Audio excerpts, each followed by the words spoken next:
오늘 들려드릴 이야기는 여러분을 긴 침묵 속에 잠기게 할지도 혹은 가슴 한구석을 뻐근하게 만들지도 모릅니다. 혹시 그런 생각 해보신 적 있으신가요? 우리는 나이를 먹어가는데 정작 자식들은 점점 더 멀어지는 것 같다는 생각 말입니다. 따뜻한 관심 한마디 건넸을 뿐인데 잔소리 좀 그만하라는 핀잔을 듣고 마음이 무너진 적 혹시 있으십니까? 도대체 내가 뭘 잘못했기에 배 아파 낳은 내 자식이 저렇게 변해버린 걸까? 스스로를 의심해 본 적은 없으신가요? 누군가 그러더군요. 부모의 노년이 겪는 가장 큰 피해는 외로움 그 자체가 아니라 자식에게 서서히 혐오의 대상이 되어가면서도 그걸 바꿀 힘이 없다는 무력감이라고요. 이것은 세대 차이일까요? 팍팍한 현실 때문일까요? 아니면 정말로 사람의 마음이 변한 걸까요? 만약 지금 전화기 너머에서 자식의 답장을 하염없이 기다리고 계신다면, 혹은 텅 빈 식탁에 앉아 맞은편 빈 의자를 보며 멍하니 시간을 보내고 계신다면 오늘 이 이야기를 끝까지 들어주시기 바랍니다. 사람이 늙어서 가장 두려운 건 병이 드는 것도 돈이 없는 것도 아닙니다. 정말 두려운 건 내가 아무 말도 하지 않았는데도 자식들이 예전 같지 않다는 걸 온몸으로 느끼는 순간입니다. 처음에는 그저 전화를 잘 안 받는 정도였죠. 바쁘니까 그렇겠지 하고 스스로를 위로합니다. 그러다 명절에도 얼굴 보기 힘들어집니다. 요즘 젊은 애들 살기 팍팍하니까 하며 핑계를 찾아줍니다. 하지만 나중에는 그마저도 뜸해지고 어쩌다 집에 와도 손주들 데리고 쫓기듯 왔다 쫓기듯 가버립니다. 덩그러니 남은 거실에서 그들의 뒷모습을 바라볼 때 문득 내가 이 집에서 가족이긴 한 건가 싶은 서글픈 의문이 듭니다. 올해 72살이 된 김정자 여사님의 이야기를 해볼까 합니다. 김 여사님은 젊은 시절 종로의 한 떡집에서 30년 넘게 일했습니다. 매일 새벽 3시면 일어나 쌀을 불리고 시루를 안쳤습니다. 뜨거운 김과 떡방아의 손가락 마디마디는 굵어졌고 손바닥엔 굳은 살이 박였죠. 그렇게 안 먹고 안 입으며 악착같이 남매를 키워냈습니다. 드디어 은퇴를 하고 이제는 손주들 재롱이나 보며 편안한 노후를 보낼 줄 알았습니다. 하지만 그녀를 기다리고 있는 건 기대와는 전혀 다른 차가운 냉대뿐이었습니다. 엄마, 제가 안 가는 게 아니라 회사 일이 너무 많아서 그래요. 애들 좀 봐달라고 하지 마세요. 우리도 주말엔 좀 쉬어야죠. 엄마는 늙어서 왜 자꾸 옛날 이야기만 하세요? 처음에 김 여사님은 자책했습니다. 내가 말이 너무 많았나? 아이들 인생에 너무 간섭했나? 늙으면 사람이 추해진다던데 내가 그런가? 아니면 3년 전 그 아파트 전세금을 아들 명의로 너무 일찍 돌려준 게 잘못이었나? 수만 가지 혹시나 하는 생각들이 고장 난 수도꼭지처럼 마음속에서 뚝뚝 떨어졌습니다. 그러던 어느 날 아침이었습니다. 부엌에서 국수를 삶다가 실수로 뜨거운 물에 손을 대었습니다. 화끈거리는 손에 연고를 바르며 창밖을 내다보는데 골목길을 지나가는 택배 트럭. 소리만 요란할 뿐 집안은 쥐 죽은 듯 조용했습니다. 문득 깨달았습니다. 집안에서 누군가 자신을 엄마라고 다정하게 불러준 게 언제인지 기억조차 나지 않는다는 사실을 말이죠. 김정자 여사님의 이야기는 비단 그녀 혼자만의 것이 아닙니다. 우리 주변의 수많은 어르신들이 비슷한 풍경 속에 살고 계십니다. 스마트폰 속 가족 단톡방은 일십당한 메시지들의 무덤이 되었고 명절 식탁에는 자식들의 자리가 비어 있습니다. 삶은 그저 기다림이 되었습니다. 전화를 기다리고 방문을 기다리고 따뜻한 말 한마디를 기다리는 삶. 자식들이 변한 게 부모가 뭘 잘못해서일까요? 아닐지도 모릅니다. 요즘 세상에 3대가 함께 사는 건 옛말이 된 지 오래입니다. 많은 젊은이들이 결혼 후 분가하고 거리감과 생활 방식의 차이로 인해 부모 자식 관계는 점점 애틋한 감정보다는 의무감에 가까워지고 있습니다. 많은 부모님들이 알게 모르게 자녀들의 삶 속 부속품이 되어버렸습니다. 필요할 때만 찾고 시간 날 때만 들여다보는 그런 존재 말입니다. 문제는 이런 소외감이 하루아침에 만들어진 게 아니라는 겁니다. 밥 한 끼, 전화 한 통으로 해결될 문제도 아닙니다. 김 여사님은 나중에야 한 가지 사실을 깨달았습니다. 자식을 원망하는 것보다 더 시급한 건 바로 나 자신을 다시 들여다보는 일이라는 것을요. 인생 70이라고 해서 이야기에 막을 내릴 필요는 없습니다. 늙어서 관심받아야 하는 게 아니라 나이가 들수록 더 선명한 자기 목소리로 살아야 합니다. 자식들이 점점 멀어지고 있다는 걸 깨달았을 때 김 여사님에게 가장 먼저 찾아온 감정은 슬픔이 아니라 알 수 없는 화였습니다. 처음에는 꾹꾹 눌러 참았습니다. 애들이 바빠서 그런 거야. 나를 싫어해서가 아니야. 그렇게 자신을 달랬지만 가슴속 응어리는 풀리지 않았습니다. 잠도 안 오고 밥맛도 없고 가슴이 꽉 막힌 듯 답답했죠. 그러던 어느 날 시장에서 콩나물 값을 치르며 지갑을 찾느라 잠시 머뭇거릴 때였습니다.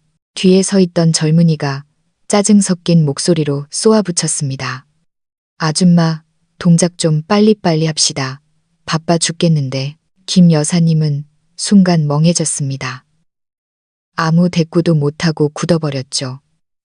그날 하루 종일 마음이 진정되지 않았습니다. 저녁에 텅 빈 거실에 앉아 식탁 맞은편에 빈 의자 2개를 바라보는데 갑자기 울컥 치밀어 올랐습니다. 남의 집 자식들은 살갑게 잘만 하던데 왜 내 자식들은 전화 한 통이 없나. 생각할수록 분하고 분할수록 서러웠습니다. 그날 밤 김 여사님은 혈압이 치솟아 현기증을 일으키며 욕실에서 쓰러질 뻔했습니다. 응급실에 실려갔더니 의사 선생님이 신신당부했습니다. 어르신, 이 연세의 스트레스는 독약입니다. 뇌졸중 오기 십상이니 마음 편히 가지셔야 해요. 퇴원해서 집에 돌아온 날 김 여사님은 찬장에 아껴두었던 남편의 유품인 안동 소주를 싱크대에 다 쏟아버렸습니다. 평소라면 아까워서 손도 못 댔을 술이었지만 이제는 알았습니다. 아무리 화가 나도 내 몸을 망가뜨려선 안 된다는 것을요. 노년의 몸은 수십 년 달린 낡은 자동차와 같아서 마음대로 엑셀을 밟을 수 없습니다. 감정이 요동치면 혈압, 심장, 혈당이 전부 널뛰기를 합니다. 자식에게 소외당한 것만으로도 충분히 서러운데 화병까지 얻어 몸져 눕는다면 건강 잃고 자존심까지 잃는 꼴 아니겠습니까? 화를 낸다고 자식이 효자되는 거 아니에요. 병원 문턱만 가까워질 뿐이지. 김 여사님이 입원했을 때 옆 침대에 있던 할아버지가 해준 말이었습니다. 뇌졸중으로 2번이나 쓰러져 발음은 어눌했지만 눈빛만은 또렷했습니다. 그 할아버지도 자식이 있었지만 바로 옆 동네에 살면서도 명절에 밥만 먹고 훌쩍 가버린다고 했습니다. 하지만 그는 이제 화내지 않는다고 했습니다. 남은 기력을 화내는 데 쓰지 않고 오직 나를 위해 쓰기로 했기 때문입니다. 그날 이후 김 여사님은 매일 아침 2가지 의식을 치릅니다. 첫째, 가장 아끼는 찻잔에 따뜻한 대추차를 끓여 베란다에 앉아 천천히 마십니다. 둘째, 작은 수첩에 오늘 화내지 않는 이유를 적습니다. 어떤 날은 그들보다 내가 더 오래 건강하게 살아야 하니까라고 적고 어떤 날은 내 몸은 내가 아껴주지 않으면 아무도 안 챙기니까라고 적습니다. 주민센터 건강 강좌도 나가고 단전호흡도 배우고 실버 댄스 교실에도 등록했습니다. 혼자 밥 먹고 혼자 걷지만 외롭지 않다고 스스로에게 주문을 걸었습니다. 내겐 아직 돌봐야 할 내 몸이 있고 해보지 못한 경험들이 남아있으니까요. 진정한 변화는 자식을 바꾸는 게 아니라 나를 바꾸는 데서 시작됩니다. 화를 가라앉혀야 비로소 다음 단계가 보입니다. 자식의 냉담함에 분노로 맞서는 대신 침묵으로 단단하게 서 있는 것, 억울함을 호소하며 사랑을 구걸하는 게 아니라 차분함으로 노년의 존엄을 지키는 것, 그것이 김 여사님이 선택한 길이었습니다. 그러니 여러분도 자식들의 발길이 뜸해져 찬바람이 분다면 제발 화부터 내지 마십시오. 대신 밥 한 끼 든든히 챙겨 드시고 산책도 하시고 건강하게 오래 버티십시오. 가장 소중한 자산인 건강한 몸과 평온한 마음을 지켜내야 남은 생을 내가 원하는 대로 살 수 있습니다.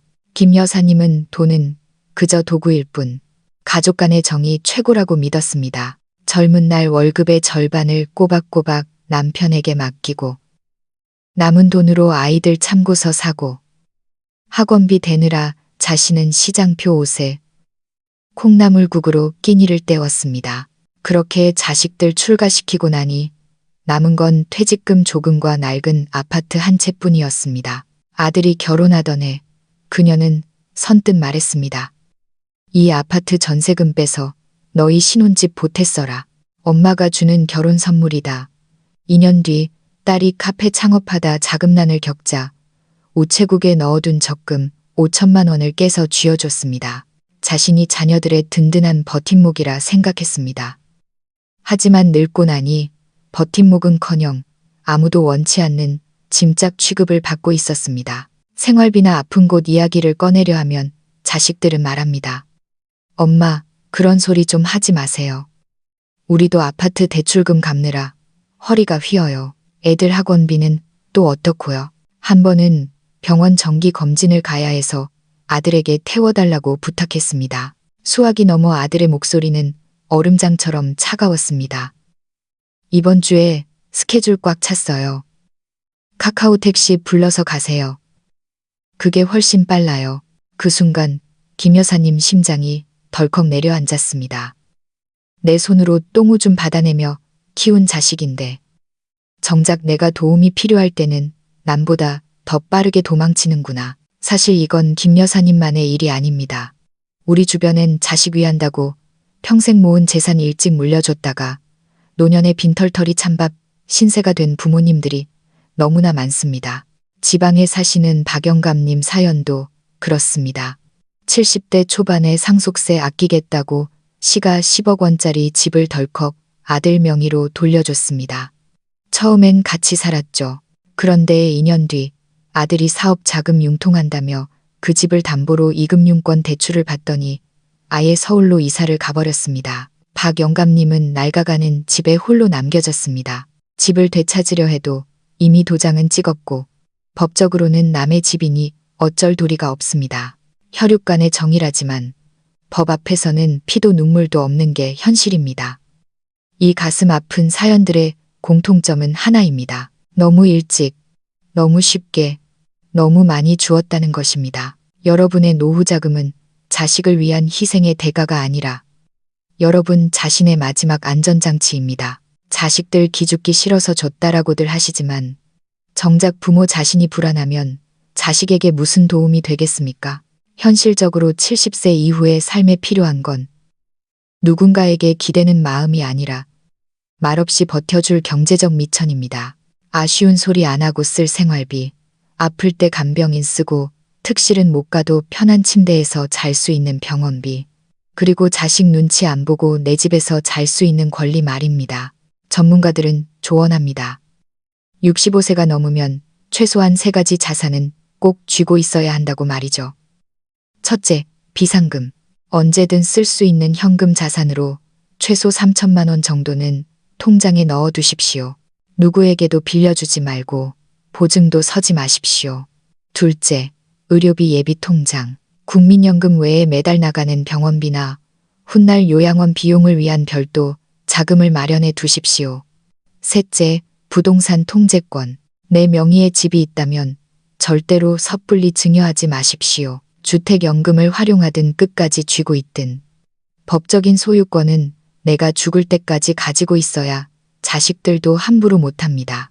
자식에게 잘해주는 것과 내 인생의 주도권을 넘겨주는 것은 다릅니다. 진짜 효심이라면 부모가 재산을 쥐고 있어도 변함없을 것이고 재산 때문에 유지되는 관계라면 일찍 줄수록 더 빨리 버림받을 뿐입니다. 결국 김 여사님은 작은 오피스텔을 얻어 이사를 했습니다. 비록 월세지만 모든 것을 본인 뜻대로 할 수 있는 공간이었죠. 방은 작아도 마음은 편해. 더 이상 남의 눈치 안 보고 살 거야. 진정한 안정은 남이 주는 게 아닙니다. 내가 지키는 내 영역에서 나옵니다. 늙을 수는 있어도 끌려다녀서는 안 됩니다. 자식을 사랑하되 나 자신을 잃어버려선 안 됩니다. 한동안 김 여사님은 밤마다 스마트폰을 켜고 가족 단톡방 대화를 처음부터 끝까지 올려보곤 했습니다. 손주 사진 올리면 어머니 감사합니다. 김치 담갔다 하면 맛있겠네요. 하던 그 시절 대화들. 하지만 그 추억들은 낡은 사진첩 같아서 보면 볼수록 마음만 더 공허해졌습니다. 외로움에 사무쳐 전화를 걸고 문자를 보내고 음성 메시지를 남겼습니다. 엄마가 밥 한 끼 하자는데 그게 그렇게 힘드니? 너희들 정말 너무한다. 돌아오는 건 침묵 아니면 짜증 섞인 단답형 메시지뿐이었습니다. 급기야 한 번은 전화를 받은 딸에게 울부짖었습니다. 너 엄마가 싫니? 내가 귀찮아? 수학이 넘어 딸은 한숨을 쉬며 말했습니다. 엄마, 제발 좀 이러지 마세요. 숨 막혀요. 그날 밤 김 여사님은 많이 울었습니다. 딸의 냉정함 때문이 아니라 자신이 그토록 싫어했던 관심을 구걸하는 노인이 되어버렸다는 사실을 깨달았기 때문입니다. 많은 부모들이 착각합니다. 더 많이 표현하고 더 가까이 다가가면 멀어진 자식이 돌아올 거라고요. 하지만 관계가 삐걱거릴 때 무작정 다가가는 건 오히려 상대를 더 밀어내는 결과를 낳습니다. 특히 감정이 격해져서 읍소하는 모습은 자식에게 죄책감을 넘어 도망치고 싶은 압박감을 줍니다. 사람 마음이란 게 참 묘해서 너무 끈적하면 질리고 너무 움켜쥐면 아픈 법입니다. 어떤 분들은 늙어서야 깨닫습니다. 가장 깊은 사랑은 때로는 가까이 두는 것이 아니라 놓아주는 것이라는 사실을요. 김 여사님은 전략을 바꿨습니다. 더 이상 먼저 전화하지 않았습니다.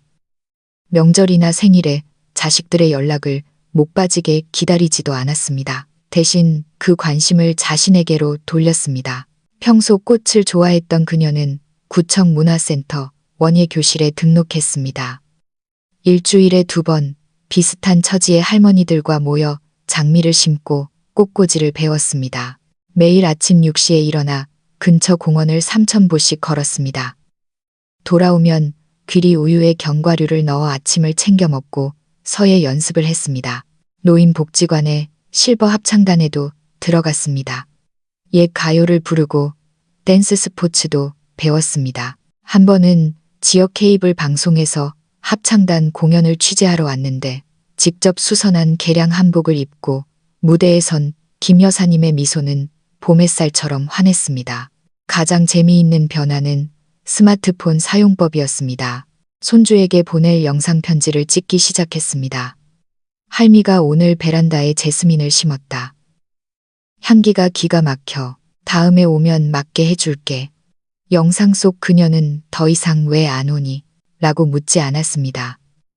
그저 자신의 오늘을 보여줄 뿐이었습니다. 명랑하고 자유롭게 말이죠. 그러던 어느 날 딸에게서 먼저 카톡이 왔습니다. 엄마, 요즘 뭐 하고 지내세요? 단톡방에 답도 없으시고. 김 여사님은 피식 웃으며 답장을 보냈습니다. 엄마, 요즘 스케줄이 바빠서 정신이 없네. 너희도 보고 싶으면 미리 예약해야 돼. 그 순간 깨달았습니다. 내가 먼저 행복해져야 남들도 내 곁에 오고 싶어 한다는 것을 불쌍한 척하며 동정을 구걸하는 건 사랑이 아니라 그저 짐일 뿐입니다. 진짜 힘 있는 부모는 자식이 차갑게 굴 때 고개 돌려 스스로에게 따뜻한 밥 한 끼 지어줄 줄 아는 사람입니다. 정중동, 징종이라 했던가요. 소란 피우지 않고 고요히 내 삶의 리듬을 찾는 것, 도망치지도 체념하지도 않고 그저 묵묵히 나만의 속도로 걷는 것, 차 향기 은은하고 햇살 따뜻하고 웃음소리 끊이지 않는 나만의 공간을 만드는 것. 그래야 자식들도 다시 기억해냅니다.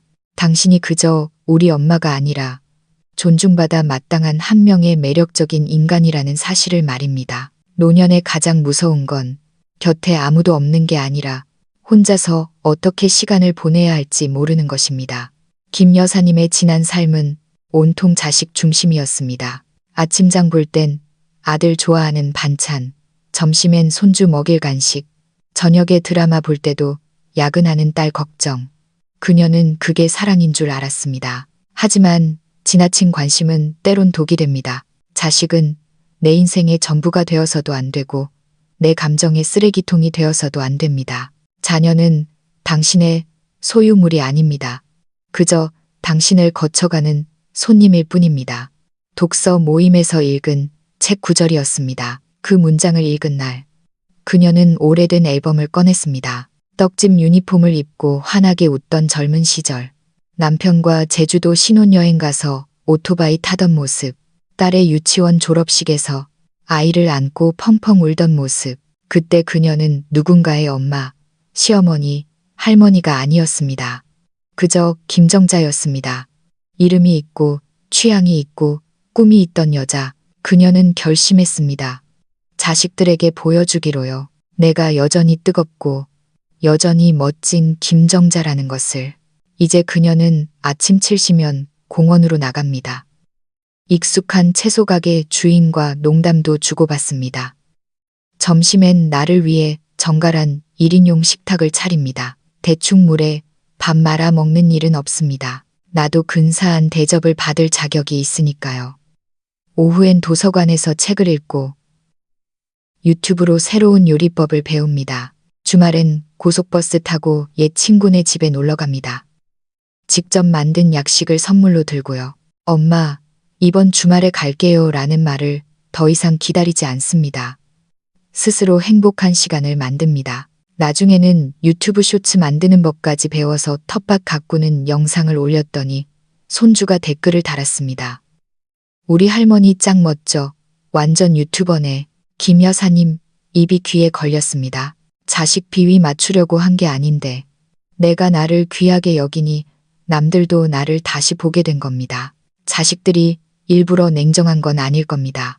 그들의 세상은 너무 빠르고 치열하고 정신없습니다. 부모가 뒤에서 헐떡이며 쫓아가려 하면 그들은 부담스러워 더 빨리 달아납니다. 하지만 부모가 제자리에서 멋지게 춤추고 있으면 그들은 가던 길을 멈추고 뒤를 돌아봅니다. 김 여사님은 말합니다. 변한 건 자식들이 아니라 내 마음가짐이야. 예전엔 자식 위에, 체면 위에 허리 굽히고 살았지만 이젠 허리 꼿꼿이 펴고 내 길을 가. 혼자 가도 외롭지 않아. 당당하니까. 존중은 남이 주는 게 아니라 내가 만들어가는 것입니다. 늙어서도 내 리듬이 있어야 합니다. 남과 비교할 필요도 누구를 기쁘게 할 필요도 없습니다.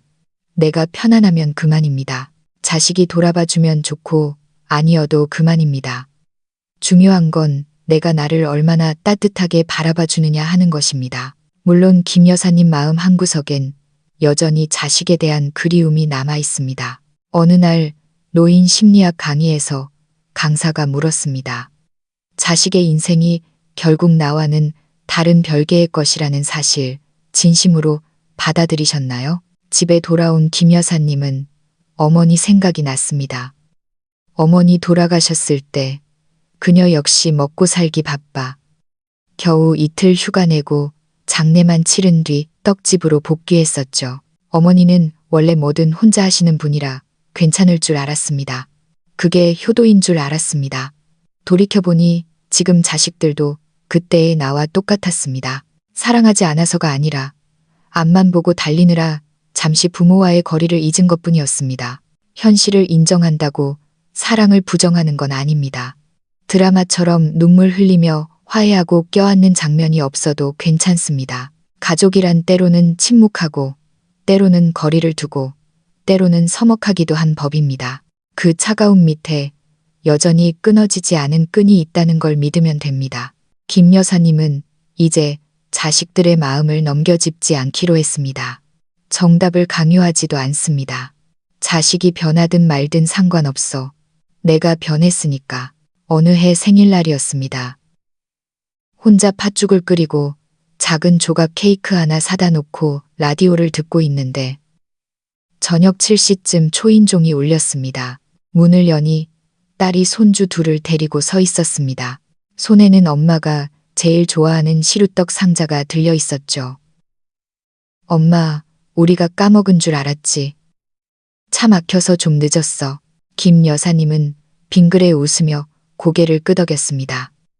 눈가가 촉촉해졌지만 울지는 않았습니다. 거창한 파티도 눈물 젖은 고백도 없었습니다. 그저 평범하게 밥 먹고 과일 깎아 먹고 설거지하는 저녁이었습니다. 하지만 그 담백한 시간이 진짜 행복이었습니다. 모든 관계가 다 회복되는 건 아닙니다. 모든 상처가 다 아물지도 않습니다. 하지만 집착을 내려놓고 기대를 비우면 생각지도 못한 곳에서 온기가 스며듭니다. 희망은 밖에서 오는 게 아니라 내 마음 안에서 피어나는 것입니다. 현실을 받아들이고 나에게 여유를 줄 때 비로소 희망이 들어올 문틈이 열립니다. 김 여사님은 이제 기다림을 멈추고 생활을 시작했습니다. 나 자식들 안 보고 싶은 거 아니야. 그냥 나부터 잘 살고 보려는 거지. 남이 나를 어떻게 대할지는 내가 통제할 수 없습니다. 하지만 내가 어떻게 반응할지는 내가 결정할 수 있습니다. 현실의 냉기를 견딜수록 내면은 더 따뜻해집니다. 그리고 그런 당신이야말로 꺼져가는 가족의 불씨를 다시 살릴 수 있는 유일한 사람입니다. 김 여사님은 70 이후의 삶을 앙코르 무대라고 부릅니다. 관객도 없고 박수 소리도 없지만 이제야말로 진짜 내 노래를 부를 수 있는 시간이라고요. 예전엔 하루 종일 전화기만 쳐다봤지만 이젠 바빠서 전화기 볼 틈이 없습니다. 자식들 주려고 비워뒀던 방엔 직접 키운 난초와 수선화 화분이 가득합니다. 아까워서 못 샀던 옷 대신 시장에서 화사한 핑크색 모자를 샀쓰고는 나한테 딱이네 하며 웃습니다. 사람이 늙어서 가장 어려운 일은 아픈 걸 참는 것도 고독을 견디는 것도 아닙니다. 내가 누구인가를 다시 찾는 일입니다. 누구 엄마, 누구 아내, 누구 할머니가 아닌 팥죽 좋아하고 흰 블라우스가 잘 어울리고 소녀 시절 문학소녀였던 나를 되찾는 일입니다. 가족을 위해 맨 뒷줄에 서 있었던 나를 이제는 맨 앞줄로 세워주세요. 당신은 그럴 자격이 충분합니다. 어떤 어르신들은 이 나이에 내가 무슨 쓸모가 있나 하며 한숨 쉽니다. 그게 세상에서 제일 나쁜 주문입니다. 두 다리로 걷고 밥 지을 수 있고 음악 듣고 웃을 수 있다면 당신은 여전히 빛나는 존재입니다. 살아있는 하루하루가 가치입니다. 증명할 필요도 남 비위 맞출 필요도 없습니다. 자식이 찾아오면 반가운 손님이고 안 오면 그들의 사정이겠거니 하십시오. 자식 농사 억지로 안 됩니다. 할 도리 다 하셨으면 그걸로 충분합니다. 그들이 어떻게 반응하느냐는 그들의 몫이고 그들의 수양입니다. 중요한 건 오늘 내가 밥 잘 먹고 잠 잘 자고 사소한 일에 한번 웃었느냐 하는 겁니다. 자식이 내 생일 까먹어도 괜찮아. 내 인생 내가 축하하면 되지. 라고 웃어넘길 수 있는 배짱. 그게 진짜 노년의 품격입니다. 끝까지 나를 책임지는 노인은 그 어떤 호소보다 묵직한 울림을 줍니다. 당신이 홀로 서기를 잘할수록 자식들은 당신을 존경합니다. 눈물 거두시고 기대 접으시고 당장 일어나십시오. 그동안 눈여겨봤던 그 옷 사입으세요. 가고 싶었던 온천 여행 예약하세요. 옛 친구에게 전화해서 수다 떠세요. 노래교실 나가서 목청껏 소리 지르세요. 스마트폰 배워서 세상 구경하세요. 그리고 오늘 저녁엔 당신이 제일 먹고 싶은 반찬에서 맛있게 드세요. 자식이 당신을 사랑해 주길 기다리지 말고 당신이 먼저 당신을 사랑하세요. 당신은 잉여 인간이 아니라 본연의 모습으로 돌아온 사람입니다. 처량한 노년이 아니라 찬란한 황혼입니다. 평생 남을 위해 걸어왔던 그 길, 이제는 당신 자신을 향해 걸어가십시오. 어떠신가요? 김 여사님의 이야기를 듣고 마음속에 작은 파문이 일지는 않으셨나요? 만약 어느 날 문득 자녀가 예전 같지 않게 느껴진다면 여러분은 어떻게 하시겠습니까? 김 여사님처럼 무게중심을 나에게로 옮기시겠습니까? 아니면 여전히 헌신으로 그 사랑을 되돌리려 애쓰시겠습니까? 부모의 사랑은 어디까지여야 할까요? 이제는 사랑도 조금 아끼고 자존심을 챙겨야 할 때가 아닐까요? 정답은 없습니다. 하지만 분명한 건 여러분의 목소리는 소중하다는 것입니다. 오늘 이야기가 마음에 닿으셨다면 댓글로 여러분의 생각을 들려주세요. 부모님의 입장이든 자녀의 입장이든 상관없습니다. 여러분의 진솔한 이야기가 누군가에게는 큰 위로가 되고 또 다른 누군가에게는 깨달음이 될 테니까요. 구독과 좋아요, 그리고 주변에 비슷한 고민을 하는 친구분들에게 이 이야기를 공유해 주신다면 더없이 감사하겠습니다. 여러분의 공감이 제가 계속해서 이야기를 써내려가는 힘이 됩니다.